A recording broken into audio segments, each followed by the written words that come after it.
नमस्कार दोस्तों, आप सबका स्वागत है वेलकम टॉप यूट्यूब चैनल पे।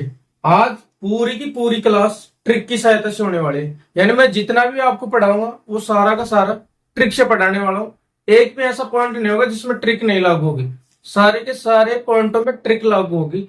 हाँ जी, लेकिन पढ़ाई के अंदर आपका रूटीन बना रहे उसके लिए कुछ दो लाइन है। क्या लाइन है देखना सब। जीत हो या हार, क्या जीत हो या हार, मुकाबला टक्कर का होना चाहिए। जीत हो या हार, मुकाबला टक्कर का हो, तभी मजा आता है। हाँ जी, देखना साहब किसके बारे में चर्चा करने वाले, किसके बारे में चर्चा नहीं करने वाले। टाइम खराब नहीं करेंगे, सीधा अपन टॉपिक के बारे में चर्चा करेंगे। हाँ जी, देखना साहब अपन पढ़ेंगे आवर्त सारणी के बारे में। ये मेरी खुद की ट्रिक है, पर्सनल बनाई हुई ट्रिक है अपनी।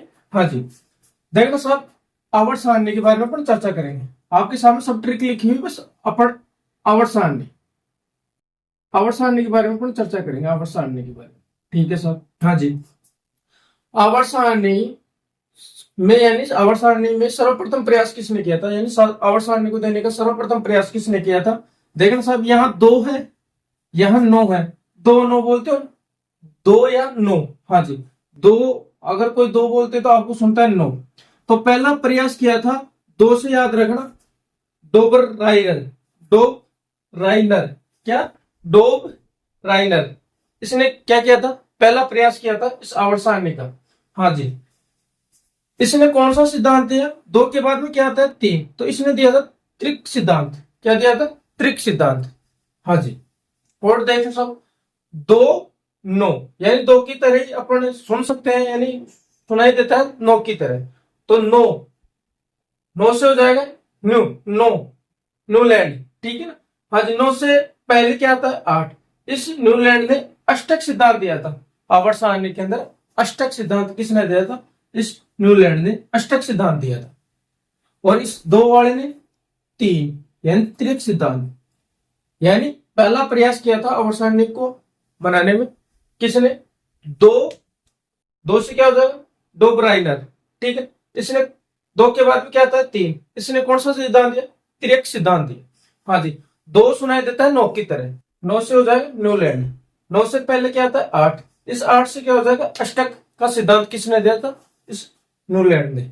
इतनी चर्चा करी। हाँ जी, आगे चलते हैं। देखो सब आपके सामने, उसके बाद में तीसरा व्यक्ति आया, उसका नाम था मेंडलीफ। और मेंडलीफ, हाँ जी, मैडम आपको क्या सिखाती है, ए टू जेड सब सिखाती है, ए टू जेड, ठीक है। A to Z, A to Z madam क्या सिखाती, ए टू जेड। इस मैडम से हो जाएगा मेंडलीफ, क्या हो जाएगा मेंडलीफ। यानी ये तीसरा व्यक्ति था मेंडलीफ, जिसने आवर्त सारणी का प्रयास किया था। तीसरा व्यक्ति है ये मेंडलीफ। कौन सा है, तीसरा व्यक्ति है मेंडलीफ। मैडम आपको क्या सिखाती, ए टू जेड, क्या सिखाती, ए टू जेड, यानी सारी बातें सिखाती।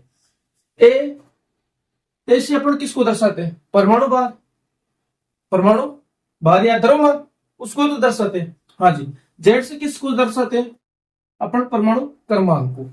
हाँ जी, ए टू जेड, यानी मैडम ने आपको क्या सिखाया, ए टू जेड, यानी सबने सब सिखाया ए टू जेड। ए से परमाणु भार या द्रव्यमान, हाँ जी, जेड से क्या हो जाएगा परमाणु क्रमांक। देखना सब, इस मेडल, मैडम से क्या हो जाएगा मेंडलीफ। इसने आवर्त सारणी को किसके सिद्धांत पर, परमाणु भार या द्रव्यमान पर आधारित किया था। हाँ जी, उसके बाद में एक व्यक्ति आता चौथा। चौथा प्रयास किसने किया था, मोसले ने। कौन सा व्यक्ति था, मोसले। इसने सिद्धांत दिया था परमाणु क्रमांक के आधार पर, यानी आवर्त सारणी को परमाणु क्रमांक के आधार पर बताया था, ठीक है। हाँ जी, अपन पढ़ते हैं आवर्त सारणी तो इस मोसले की पढ़ते हैं। हाँ जी, इसमें देखना साहब, इस परमाणु क्रमांक वाली में यानी मोसले द्वारा इन्होंने आधुनिक आवर्त सारणी दी। कौन सी आधुनिक आवर्त सारणी किसने दी, इस मोसले ने। और आवर्त सारणी का जनक किसे माना जाता है, आवर्त सारणी का जनक माना जाता है मेंडलीफ को। आवर्त सारणी का जनक, आवर्त सारणी का जनक किसे माना जाता है, मेंडलीफ को। आवर्त सारणी का जनक किसको माना जाता है, मेंडलीफ को।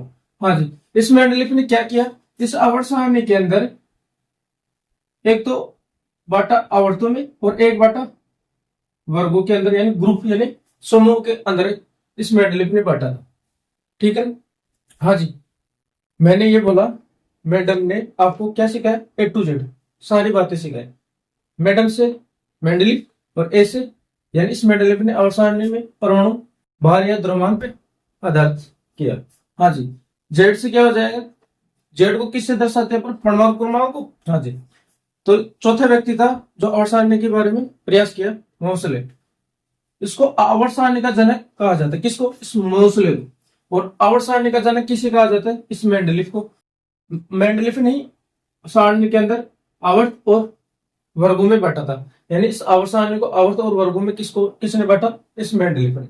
इतनी चर्चा की। ठीक है, ट्रिक आने वाली है सारी सारी, अच्छी तरीके से ध्यान देना। हाँ जी।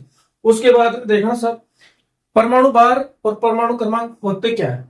मैंने अभी लिखा था ए टू जेड, ठीक है, ए टू जेड ऐसे लिखना आपको, ए टू जेड। हाँ जी।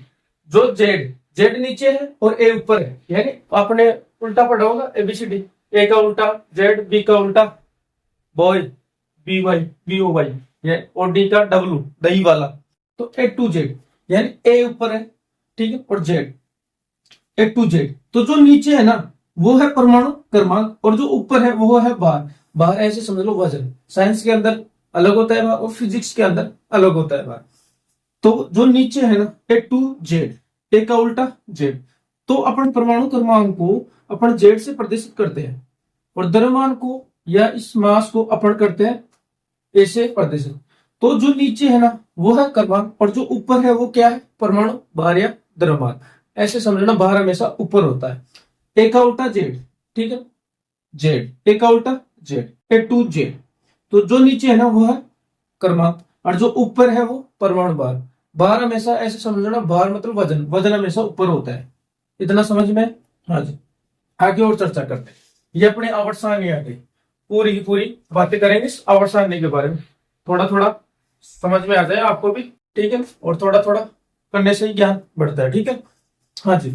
देखना साहब, ये आवर्त सारणी है इस तरीके से। आवर्त सारणी के अंदर 4 ब्लॉक है। कौन कौन से, देखना साहब। एक है एस ब्लॉक, यानी आवर्त सारणी के अंदर 4 ब्लॉक है। पहला ब्लॉक है एस ब्लॉक, ठीक है। उसके बाद में आता है पी ब्लॉक। कौन सा ब्लॉक, पी ब्लॉक, यानी पहला ब्लॉक एस ब्लॉक, दूसरा ब्लॉक पी ब्लॉक, तीसरा ब्लॉक डी ब्लॉक। कौन सा, डी ब्लॉक, और चौथा ब्लॉक कौन सा था, एफ ब्लॉक। यानी आवर्त सारणी के अंदर 4 ब्लॉक है, S block, P block, D block और एफ ब्लॉक। हाँ जी। इस एस ब्लॉक में कितने तत्व होते हैं, 13 तत्व है। यानी आवर्त सारणी के अंदर कुल 118 क्या है, तत्व है। ठीक है। तो एस ब्लॉक में ब्लॉक कितने आवर्त सारणी में, 4, S block, P block, D block, F block. आवर्त सारणी के पहले ब्लॉक में, यानी इस एस ब्लॉक में 13 तत्व हैं। कितने, 13 है। हाँ जी। दूसरा ब्लॉक कौन सा है, पी ब्लॉक। इस पी ब्लॉक में 37 तत्व है। कितने, 37 तत्व है। कौन से में, पी ब्लॉक के अंदर। कैसे याद करोगे मैं सब बता दूंगा। हाँ जी। इस डी ब्लॉक में कितने, 40 तत्व है। यानी इस डी ब्लॉक में कितने तत्व है, 40 तत्व है। इस एफ ब्लॉक में 28 तत्व है। कितने, 28 तत्व है। हाँ जी। यहां देखना मैंने कुछ निशान लगा रखा है, डॉट डॉट डॉट करके। हाँ जी। ये एफ ब्लॉक, ये पी ब्लॉक। देखना साहब, यहाँ है 28, यह है 37, यानी इस पी ब्लॉक में है 37 और इस एफ ब्लॉक में कितने, 28। हाँ जी। यहाँ देखना साहब, मैंने यहाँ 2 है 28 में पहले। हाँ जी। तो यहाँ एक जोड़ा, कितने हो गए, 3। इस 8 में से एक कम किया, कितने हो गए, 7। यानी यहाँ एक बत्ती करना है, यानी ज्यादा करना, और एक क्या करना, कम करना है। यानी यहाँ 2 है, यहाँ 3 हो जाए, यहाँ 8 है, यहाँ 7 हो जाए। तो पी ब्लॉक में 37 और ए ब्लॉक में 28। यहाँ देखना, डी ब्लॉक में कितने, 40, और इस एस ब्लॉक में कितने, 13। 4 ब्लॉक के जो तत्व है उनको जोड़ो, टोटल 128 तत्व आएंगे। कितने आएंगे, 128 तत्व। हाँ जी। अब देखना, मैंने कुछ लाइनें ये खींच रखी है, ठीक है ना। ये देखना सब, एक आड़ी रेखा है और एक खड़ी रेखा है। इन रेखाओं को अपन बोलेंगे क्या, ठीक है ना। यानी कौन से आवर्त है, कौन से वर्ग है, यानी ग्रुप है, वो अपन चर्चा करेंगे। हाँ जी। चलते हैं अगली स्लाइड पे। देखना साहब, आपके सामने मैंने अभी आवर्त सारणी के अंदर बताए थे कि खड़ी लाइन, ठीक है, और आड़ी लाइन। देखना साहब, आपने समकोण त्रिभुज तो पढ़ा होगा, त्रिभुज तो पढ़ा होगा ना, समकोण पे नहीं पढ़ा होगा तो त्रिभुज तो पढ़ा होगा। हाँ जी। ये खड़ी लाइन है, ये एक आड़ी रेखा है। कैसे याद रखोगे? देखो ना साहब, ये है ऊर्ध्वाधर। क्या है? ऊर्ध्वाधर। उसे ऊठ, उठोगे कब? पूरा खड़ा हो जाओगे। उसे ऊठ यानी खड़ी लाइन, खड़ा हो तो उठोगे आप। हाँ जी। इनको तो बोलेंगे अपन वर्ग या ग्रुप या समूह, जो भी बात आपको समझ में लगे वो। हाँ जी। इस खड़ी लाइन को क्या बोलेंगे अपन? ऊर्ध्वाधर। ऊ से ऊठ, ऊठ का मतलब खड़ा हो। हाँ जी। इस खड़ी लाइन को बोलेंगे अपन आवर्त सारणी में वर्ग या समूह। अगली स्लाइड में शब्द याद करें। और ये कितने हैं? क्या ये ऊर्ध्वाधर लाइन है? कितनी है? 18। कितनी है? 18। कितनी है? 18। हाँ जी। ये देखो ना साहब, ये लाइन जो आडी है, यह क्षैतिज यानी क्षैतिज।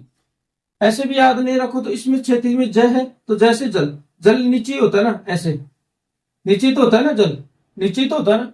तो ये आडी है, आ से आवर्त। आवर्त कितने हैं? आवर्त सारणी के अंदर 7। कितने आवर्त? कितने? 7। क्षैतिज, क्षैतिज का मतलब आडी रेखा। आ से आडी, आ से आवर्त। आवर्त कितने आवर्त सारणी के अंदर? 7। और देखना आगे, ठीक है? अच्छी तरीके से समझ में आएगा आपको। ये लो साहब, मैंने अभी बताया था क्या, एक खड़ी लाइन, ठीक है, जिसको ऊर्ध्वाधर रेखा या लाइन कहेंगे। देखना साहब, ये ग्रुप, ग्रुप कितने? 18। ग्रुप या समूह या वर्ग, समूह या वर्ग, समूह या वर्ग कितने? 18। हाँ जी। ये ऐसे 1 2 3 4 5 6 ऐसे 18 तक, यानी 1 2 3 4 5 6 7 8, ये 18 तक। हाँ जी। ये देखना साहब, क्या ऐसे, ये 1 2 3 4 5 6 7, ठीक है, ये 7 हो गई। अब बताओ आपको ये क्लास कैसी लगी, कैसे नहीं लगी? दोस्तों, अगर अच्छी लगी हो तो इस वीडियो को आगे से आगे शेयर करना, और इस वीडियो को जरूर लाइक देना, और इस चैनल को जरूर सब्सक्राइब करना। जय हिंद, जय भारत।